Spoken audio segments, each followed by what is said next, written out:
لوگوں سے عزتیں تلاش کرتے ہو تو وہ کیا تمہیں عزت دیں گے؟ وہ تو کل اچھا کہتے ہیں، پرسوں برا کہنے لگ جاتے ہیں۔ لوگوں کے سامنے گڈ بک میں آنا چاہو گے تو وہ تو سویرے تمہارے بارے میں کچھ کہیں گے، شام کچھ اور کہیں گے۔ اپنی روحانی زندگی آباد کریں، اپنے مسلح کو وقت دیں، اور دنیا سے چھپ کر، اس موبائل کو بند کر کے، اور اپنے آپ سے بھی چھپ کے اور تنہا ہو کے، چھپا کے سارا کچھ اپنے آنسو اپنے رب کی بارگاہ میں پیش کریں، اس کے حضور حاضری دیں۔ سنو نا ترمذی کی حدیث، اور اسے یاد رکھنا، نبی پاک علیہ السلام نے فرمایا اپنے دکھ لوگوں کے سامنے نہ بیان کرنا، سیٹھوں نوابوں کو نہ بتاتے پھرنا، دنیا داروں کے سامنے جا کے نہ رونا کہ میں تکلیف میں ہوں۔ فرمایا اگر دنیا داروں کو دکھ بتاؤ گے رب تمہیں کبھی غنی نہیں کرے گا، اور لوگ ہیں کہ الٹا مذاق اڑائیں گے۔ آپ کی جس سے بڑی پکی یاری ہے نا، پکی، وہ تب تک پکی ہے جب تک آپ نے 50,000 مانگا نہیں، اور جس وقت آپ نے کہہ دیا کہ میں مجبور ہوں میری مدد کر، تو پھر ختم ہو گئی دوستی۔ لوگوں کی تعلقات آپ کے ساتھ تب تک ہیں جب تک آپ ان سے کوئی ضرورت وابستہ نہیں کرتے۔ کریم محبوب فرمانے لگے بندوں کے سامنے دکھ نہ بیان کرنا، اللہ تجھے کبھی غنی نہیں کرے گا۔ تو اپنے دکھ اپنے رب کو بتا، تو دعائیں مانگ، تو اس کی بارگاہ میں حاضر ہو، تو اس کے حضور عرض کر۔ فرمایا اپنے دکھ اپنے رب کو بتا، وہ جلدی کرے یا دیر سے کرے تجھے ساری دنیا سے بے نیاز کر دے گا، تجھے کسی کا محتاج نہیں رہنے دے گا۔ اپنے مسلح کو، اپنی دعاؤں، ایک بزرگ فرماتے ہیں میں نے دعا مانگنے کا طریقہ اپنی بیوی سے سیکھا۔ دعا مانگنے کا طریقہ اپنی، سیکھنے والے تو اپنے بچوں سے بھی سیکھ لیتے ہیں، سیکھنے والے تو ہر ایک سے سیکھتے ہیں۔ وہ کہتے ہیں میں نے دعا مانگنے کا سلیقہ اپنی بیوی سے سیکھا ہے۔ حضرت وہ کس طرح؟ فرمانے لگے میری بیوی نے نا مجھے کوئی کام بتایا، کچھ پیسوں کی ضرورت کے لیے کہا، تو میں نے اسے کہا کہ بھئی ابھی میرے پاس نہیں ہے، کچھ دنوں میں آتے ہیں تو میں دے دوں گا۔ عورتوں کی عادت ہوتی ہے وہ بار بار یاد کراتی ہیں۔ 2-4 دنوں کے بعد پھر اس نے کہا حضرت وہ میں نے کہا تھا کچھ پیسے، میں نے اسے کہا کہ ابھی میرے پاس نہیں ہے، کچھ دنوں میں ملتے ہیں تو میں تمہیں دے دوں گا۔ اس نے کچھ دنوں کے بعد پھر کہا حضور وہ میں نے کچھ پیسے کہے تھے۔ فرماتے میں نے ڈانٹ دیا، میں نے کہا کہ کیا تو روز مجھے شرمندہ کرتی ہے، کہا نا میرے پاس نہیں ہے، ہوں گے تو دے دوں گا، تو روز یاد کراتی ہے۔ فرماتے ہیں اس نے پہلے تو میری ڈانٹ کو سہا، پھر میرے سخت جملوں نے اس کی آنکھوں میں آنسو پیدا کر دیے، پھر اس نے اپنے آنچل میں اپنے اس دکھ کو سمیٹا، اور پھر اس نے ایک جملہ کہا تو میں رو پڑا، اور مجھے اپنے رب سے مانگنے کا طریقہ آ گیا۔ مجھے کہنے لگی حضرت جی آپ نے ڈانٹ دیا میں نے سہ لیا، پر آپ ہی میرے شوہر ہیں، بتائیں نا آپ سے نہ کہوں تو میں کس سے جا کے کہوں۔ فرماتے ہیں میں رو پڑا، اور میں کھل کے رویا، اور میں تڑپ کے رویا، اور پھر میری سسکیاں بند گئیں۔ تو مجھے کہنے لگی آپ کو کیا ہوا؟ میں نے کہا مجھے بھی دعا مانگنی آ گئی ہے۔ جب میں اسے کہوں گا نا اللہ تو ہی میرا رب ہے، میں تجھ سے نہ کہوں تو میں کس سے جا کے کہوں؟ میں کیوں کسی بندے سے سوال کروں؟ میں کیوں کسی دنیا دار سے کہوں؟ میں تیرے بندوں کا، نیک بندوں کا وسیلہ لے کے، تیرے محبوب کی غلامی لے کے تیری بارگاہ میں آئیں، تجھ سے نہ مانگوں تو کس سے مانگوں؟ سمجھ آ گئی ہے؟ جب میں اس رنگ میں مانگوں گا تو پھر رب میرے اوپر بڑا ہی فضل فرمائے گا، وہ میرے اوپر بڑی رحمت کرے گا، وہ میرے لیے آسانیاں کرے گا۔ عزیز دوستو ہم اس طرح کرنے لگ گئے ہیں کہ ہم نے نا اپنے تعلقات پر اعتماد کرنا شروع کر دیا ہے۔ میرے تعلقات بہت ہیں، ہم نے اپنی دولت پر اعتماد کرنا شروع کر دیا ہے، میرے پاس دولت بہت ہے۔ ہم نے اپنے علم پر، اپنی شہرت پر اعتماد کرنا شروع کر دیا ہے کہ میرے پاس فلاں چیز بہت ہے۔ یاد رکھنا جب بے نیاز اپنی صفت بے نیازی دکھاتا ہے تو بڑی بڑی دولتوں والے مجبور نظر آتے ہیں۔ بھائیو جب انسان کا رشتہ اپنے مالک کے ساتھ ہوتا ہے پھر تو غم بھی کچھ نہیں کہتے، پریشانیاں بھی کچھ نہیں کہتی، پھر تو زندگی صبر والی، پھر تو زندگی توکل والی، پھر تو زندگی بھروسے والی، پھر انسان اپنے آپ کو رسوا نہیں کرتا، دنیا داروں سے امیدیں اس کی ختم ہو جاتی، امیدیں اللہ رسول سے لگا لیتا ہے، مضبوط ہو جاتا ہے، مضبوط، طاقتور ہو جاتا ہے، خوددار ہو جاتا ہے، باوقار باعزت ہو جاتا ہے۔ حضرت بہلول دانا رحمت اللہ علیہ بیٹھے تھے تو ہارون رشید حج کر کے آ رہا تھا، تو رستے میں حضرت شیخ سے ملاقات ہو گئی تو السلام علیکم کے بعد کہنے لگا حضور کوئی حکم ہو تو بتائیے گا. تو حضرت بہلول دنا فرمانے لگے تیرا رب کون ہے؟ اس نے کہا اللہ. تو فرمایا میرا کون ہے؟ کہا اللہ. فرمانے لگے تو بڑا ہی بیوقوف ہے، کیا تو یہ سمجھتا ہے کہ رب ہارون رشید کو تو دے گا اور بہلول دانا کو بھول جائے گا؟ تیرا بھی وہی رب ہے، میرا بھی وہی رب ہے. اس نے اگر تجھے دے کے آزمایا ہے تو ہو سکتا ہے مجھے نہ دے کے آزما رہا ہو. جب اس کی حکمت کے تقاضے ہوں گے تو عطا کرے گا اور دے گا. تو جا اپنا کام کر. بھائی اپنی روحانی زندگی، اپنی عبادات، اپنے وظائف، اپنے روزمرہ کے معاملات، اپنی دعائیں، اپنا استغفار. دیکھو کوئی مشکل کام تو نہیں 2 رکوع ہیں سورہ واقعہ کہ اگر رات کو پڑھ لی جائے تو. میں کس طرح یہ بات بیان کروں کہ تعویذ بانٹنا آسان ہے اور وظیفہ بتانا مشکل ہے. سارا دن تعویذ بانٹیں تو لوگ لینے کو تیار ہیں، اور اگر آپ وظیفہ بتائیں تو کہتے ہیں تو مشکل کام ہے. او خدا کے بندے، اگر آپ کا تعلق قرآن پاک کے ساتھ مضبوط ہو، قرآن پاک کے ساتھ اگر آپ کا رشتہ ہو، لوگ سفارشیں ڈھونڈتے ہیں نا دنیا میں، کوئی تعلق مل جائے تو میرا کام ہو جائے. دنیا میں اتنا مشکل معاملہ ہے، آخرت میں مجھے بتائیے گا کتنا مشکل معاملہ ہوگا. میرے نبی پاک صلی اللہ تعالی علیہ وسلم نے فرمایا جو لوگ سورہ ملک پڑھا کرتے تھے نا، سورہ ملک، یہ سورت ملک قیامت میں ان کی سفارش کرے گی اور اس طرح کرے گی کہ کہے گی اے اللہ یہاں اس بندے کو جنت میں داخل کر دے یا مجھے قرآن پاک سے علیحدہ کر دے. تو رب فرمائے گا جا اس کا دامن تھام کے اسے جنت تک پہنچایا. آپ بات کو سمجھیں، جب آپ کے تعلقات اپنے معاملات کے ساتھ مضبوط ہوں گے، یہ نبی کریم نے وعدہ کیا ہے کہ تو سورت واقعہ پڑھ تیرے گھر میں فاقہ نہیں آئے گا. حضرت عبداللہ ابن مسعود رضی اللہ تعالیٰ عنہ بیمار تھے تو حضرت عثمان غنی رضی اللہ تعالیٰ عنہ تیمارداری کے لیے تشریف لے گئے اور جا کر کے کہا کہ آپ بڑے بیمار ہیں، آپ کی بیٹیاں زیادہ ہیں، میں چاہتا ہوں کہ خزانے میں سے کچھ مدد کروں. تو سیدنا عبداللہ ابن مسعود رضی اللہ تعالیٰ عنہ اٹھ کے بیٹھ گئے اور کہنے لگے امیر المومنین، اللہ آپ کو میری طرف سے، میری بیٹیوں کی طرف سے بہتر صلہ دے. میری بیٹیوں کو کسی خزانے کی ضرورت نہیں، میں نے انہیں خزانہ دے دیا ہے. کہا جناب آپ نے کون سا خزانہ دیا ہے؟ میں آپ کے مالی معاملات کو جانتا ہوں. تو فرمانے لگے امیر المومنین، میرے نبی کریم نے فرمایا ہے جو سورت واقعہ پڑھے اسے کبھی فاقہ نہیں آتا. میں نے بیٹیوں کو یاد کرا دی ہے، یہ خزانہ میں نے انہیں دے دیا ہے. وہ سارے والدین سنیں جو بیٹیوں کے لیے پریشان رہتے. حضرت عبداللہ ابن مسعود نصیحت کر رہے ہیں، فرمانے لگے میں نے سورت واقعہ یاد بھی کرا دی ہے، پڑھنے کی عادت بھی ڈال دی ہے. حضور نے فرمایا ہے جو سورت واقعہ پڑھے اسے فاقہ نہیں آتا. کہنے لگے چاند تو اپنی جگہ چھوڑ سکتا ہے، سورج گر سکتا ہے، تارے ٹوٹ سکتے ہیں، پر مدینے والے رسول کی بات غلط نہیں ہو سکتی. حضور نے فرمایا فاقہ نہیں آئے گا تو انشاءاللہ کبھی بھی نہیں آئے گا. کرنے کا کام یہ ہے کہ ہم اپنے معاملات، اپنی عبادات، اپنی دعائیں کبھی 10 منٹ عادت ہو جائے نا دعا مانگنے کی علیحدہ سے رات کو. حضور نے فرمایا جو فرض نماز کے بعد دعا مانگے اللہ اس کی قبول کر لیتا ہے. نبی پاک صلی اللہ تعالی علیہ وسلم نے فرمایا اللہ مسافر کی دعا قبول فرماتا ہے. حضور نے فرمایا اللہ مظلوم کی دعا قبول فرماتا ہے. حضور نے فرمایا بیمار سے دعا کراؤ اللہ اس کی دعا قبول فرماتا ہے.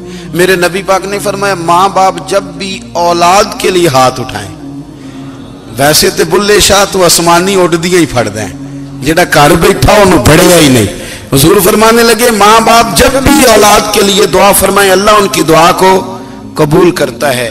آپ اپنا تعلق بنائیں دعا کے ساتھ، عبادت کے ساتھ، مصلی کے ساتھ رشتہ بنائیں، استغفار پڑھیں. صلاح الدین ایوبی صلیبی جنگوں میں تھے،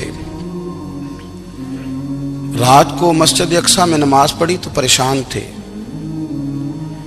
ایک بزرگ سے ملاقات ہوئی تو وہ کہنے لگے کہ آپ بڑے پریشان ہیں. کہنے لگے حضور پریشان اس لیے ہوں کہ پہلے ہی مسلمان کمزور ہے، اب میں نے سنا ہے دشمن کا ایک بحری بیڑا وہ جنگی سامان سے بھرا ہوا آ رہا ہے، تو اب ان کے پاس اور تلواریں اور نیزے آ جائیں گے، مسلمانوں کے پاس پہلے ہی وسائل کی کمی ہے، پریشان ہو کس طرح کر کے مقابلہ کریں گے.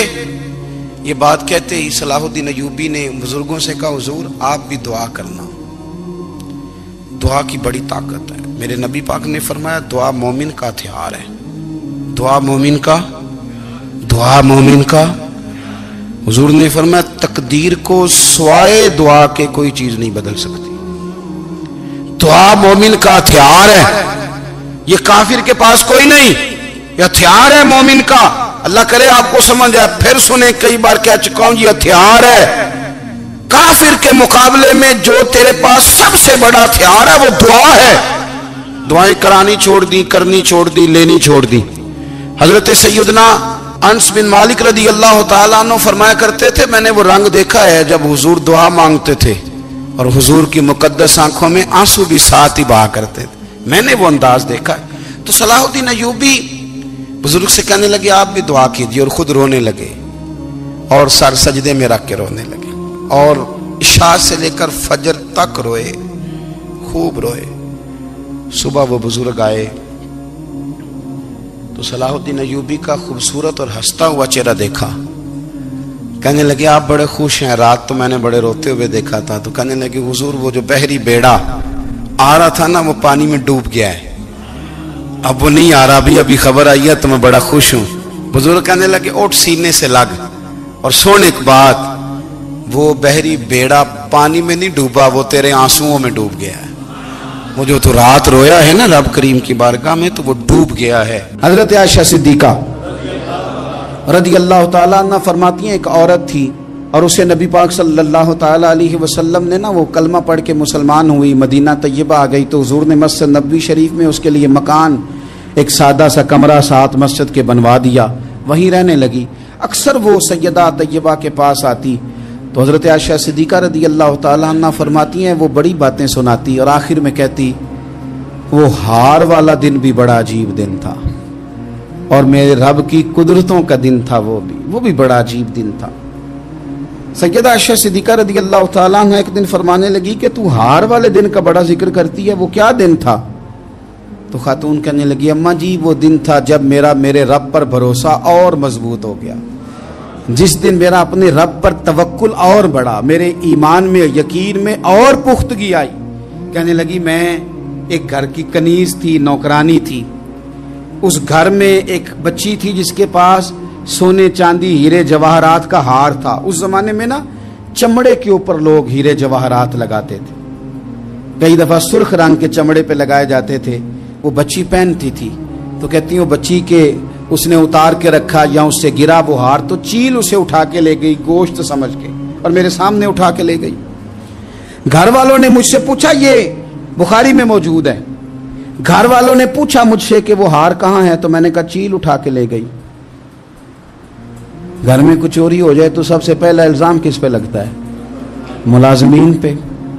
کہتے انہوں نے مجھے بڑا مارا، بڑی تکلیف تھی، حتیٰ کہ میری شرمگاہ تک کی تلاشی لی، میری عزت اتنی خراب کی میں بتا نہیں سکتی.